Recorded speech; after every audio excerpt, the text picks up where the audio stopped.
Linux is actively targeted by hackers and attackers in general. So to give you a demonstration, we are on Malware Bazaar. This is a website used by antivirus companies. And in here, we can see lots of Linux malware. And you'll see here, these are all malware samples. It's on Malware Bazaar. This is just for educational purposes, but this is what antivirus companies, they share these databases to help prevention of this malware. And you can see that Linux is a very active target, for example, for this Mirai malware, but you can think of all kind of malicious activity. Maybe they want to have a botnet, maybe they want to mine cryptocurrency. There's all kind of malicious reasons why they would want to hack into your Linux computers. So how do you know if you've been hacked? That's what this video is all about. We're going to investigate a Linux computer and see what is really going on that computer. This Linux system looks normal, right? We can check the Linux version. Everything looks normal, but this computer has already been hacked. Let's investigate. Let's see how the hacker got access into the computer and what happened here. We can list files and folders using the ls command, and we can check the current folder with pwd. You'll see we're in home Ubuntu. You might want to check how many users are on the system. We can do that with ls/home. If there's more than one folder there, might indicate that there's more users. Another way you can find is users are added to the passwd file and the shadow file. These two files store user information. So we can take a look at the password file and say cut etc passwd. And if there's any strange user in there, might be very suspicious. So this will output, this command cut, it outputs the contents of the file etc passwd. And passwd, it doesn't store the password, but it stores all the user information.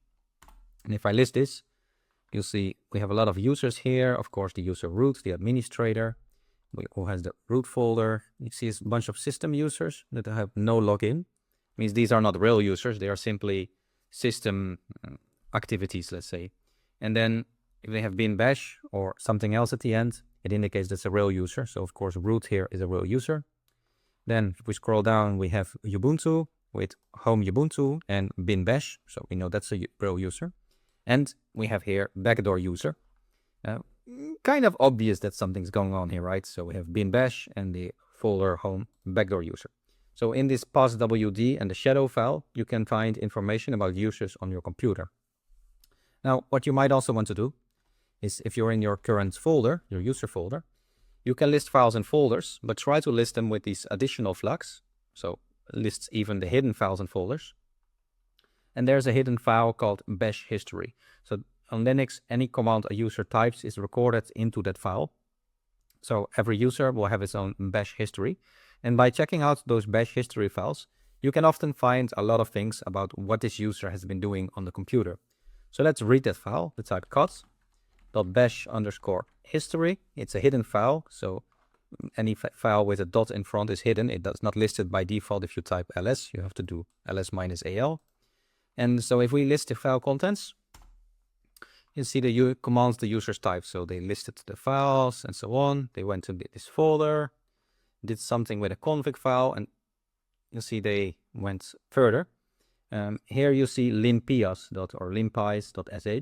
This is often used for privilege escalation. So they got initial access to the computer, but they may want to become root or another user. And this limpias is a shell script that it can help to become another user, finding certain vulnerabilities on the system to then become root, the administrator on the system, or another user.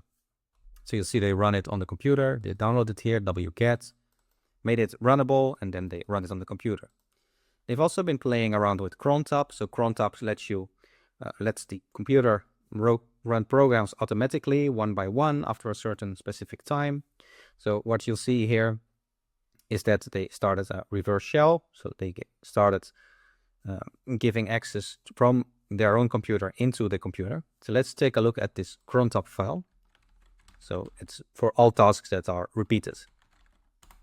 And you'll see every day it starts here as root this malware. So obviously really bad.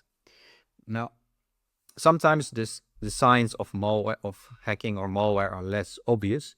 In this case, they're super obvious, right? We can find it in the bash history, in the password file, in the crontabs where the continuous tasks are.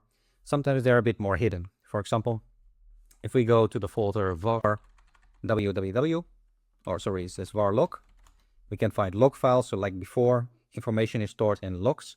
And sometimes if you run, for example, a web server, it can be that that web server is used to gain access into your computer. It's called a web shell. If we take a look at the Apache 2 folder, and this is Apache 2 is a famous web server, we see this access.log. And if we take a look at the content of access.log, you see anytime someone opens the website, it writes something to the log. So you'll see some regular commands here like get, and they got the index.html file, style.css, logo, and so on.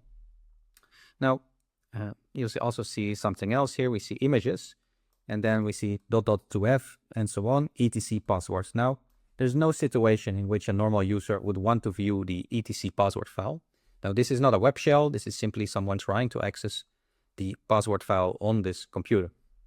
Then if you look further, you'll see there's an upload folder with shell.php, and this is a web shell. So this is a file on your computer, on your server, and that executes commands. So you see here cmd is whoami, and that whoami command is then run on the server's computer.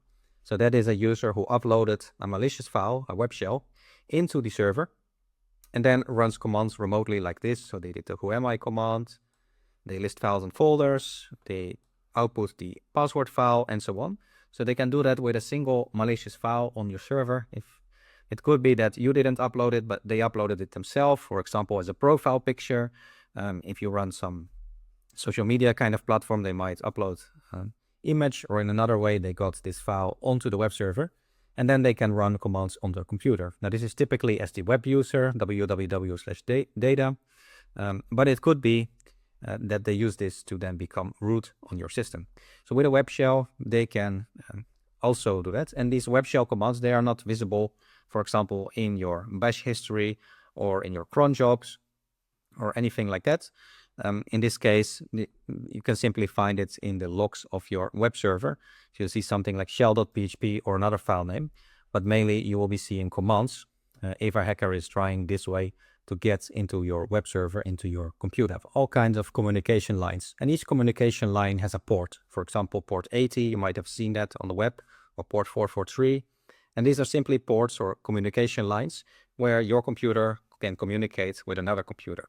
Sometimes you can think of these as doors, and sometimes a hacker might open a door or a port on your computer and then gain access directly into your computer using that port.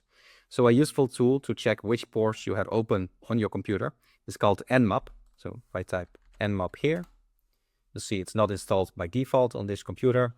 We'll have to install it. So as this is a Debian-based computer, a Ubuntu computer, we'll use this command to install nmap. It takes just a second to load. And you'll see it's installing the nmap tool. Now a hacker will have all of these tools installed by default, of course. But for this example, we installed it. Now we can do nmap and scan our own computer. So there could be local hosts, and it will simply go over every possible communication line. And they are all numbers. This computers, they just count, right? So from 1 to 60,000, it will simply check all those communication lines, all those ports to see if any is open. So you'll see I run the command nmap space localhost, and it will tell you which ports are open. In this case, we have 2 ports open. We have 22 SSH open. SSH is used to remotely control a computer. Now, this is not necessarily malicious. System administrators, they often use SSH to remotely configure the computer. But you want to make sure that if a port is open, it is secured, right? It's not running an old version, or maybe uses some simple passwords and things like that. Now, we also find another port open, 8080. Might be malicious, might be not. But this is how you can scan for open ports with this nmap command, and then you can see which ports are open on your computer. Now, it's not always like one-on-one, so it doesn't mean that if a port is open, there's a hacker, or if there's no port open, it's not been hacked. But it can be a sign that something is open. For example, a backdoor program might open a port on your computer for easy access into your computer. So it can be a good idea to scan for open ports, and you might also find things like file sharing. Maybe you have some file sharing enabled that shouldn't be enabled, which a hacker could then use, right? They could check your file sharing, maybe find your usernames or other information that they can then use to further get into your program. Or maybe there's a file transfer protocol open, There could be all kind of things where ports are open that can then be used maliciously. So it can be a really good idea to check your computer with nmap, with localhost, to see which ports are open, or if this is a server, you would run this on a server. But by checking which ports are open, you can find out more information. Now, as I said, version numbers are very important. Old software is often vulnerable. It has a lot of bugs. Programmers make a lot of mistakes all the time, and that leaves the software vulnerable, which means hackers have easy access into your computer if you run old software. So you can check that with nmap. If you do -V and press enter, lowercase v, sorry, we get some general information. I think it was SV. And you'll see now it is scanning and then trying to detect the version of these softwares that is running. So you see here, it found out that it's running OpenSSH 9.6 for the SSH, this command line remote administration. And it is also using simple HTTP server based on Python. It also tells us it's running Ubuntu. So this kind of information can be very useful for a hacker. Knowing which versions are being run, they might go to exploit.db and find out if there's any exploits for those, for the software that is running on your server, on your computer. So for example, they might search for OpenSSH and see if they can find anything. And you'll see here old versions of SSH. You'll see here 7.7 and earlier 6.8 and all kind of things that they could then use those programs to gain access or to manipulate your system. For example, they might find out with this version of OpenSSH, it's vulnerable to username enumeration, so they can find out all the users on your system. It depends on which exploit. You'll see this one has command execution, so they can run commands directly on your computer. With this one, they can write files and so on. So running all software is very dangerous. And for example, we have this simple HTTP server. Let's see if it has anything on that. And if I search it, you'll see nothing with that, but that doesn't matter because they only need one software that is old in order to potentially get access into your Linux computer. So that's something you want to keep in mind. If you have software, keep it up to date because old software can be vulnerable and it's simply opening the door wide open for hackers into your computer. Anyway, with this nmap, you can check which ports you have open. If you find some suspicious ports in there, it might be a sign you've already been hacked. You might check or want to check is running programs and services. For example, there could be malicious programs running in memory. They might not necessarily have a file trace, so something saved on the disk. It could simply be the program is running in the computer memory only. We can check which programs are running, which processes. So we can type ps-a, and this will list all known processes running on your computer. So this ps space -A. And if I press enter, you can check all kind of processes that are running. So for this computer, we have SSHD running, screen, bash, all kind of programs. You'll see the process ID and the process name. And if I scroll down here, you'll see for this example, there's backdoor.sh running. Not something you'd want to see in your computer, right? So by checking processes, you can find out, okay, maybe there is something suspicious running. Of course, you'd have to be familiar with these process names. And you can also use journalctl to look through which services are running. But in general, checking which processes are running on your computer is a very good idea. You can also check network connections. So maybe there's some network connection right now to your computer, to your server. You can investigate that as well. So for example, we can do netstats -antop. So we want to see all network connections of every program. To first enter, you'll see it's not installed by default, so we want to install this. Now, this installation command will differ depending on which Linux system you're using. But anyway, the command is netstat. So we run that command and we can see which programs have a network connection.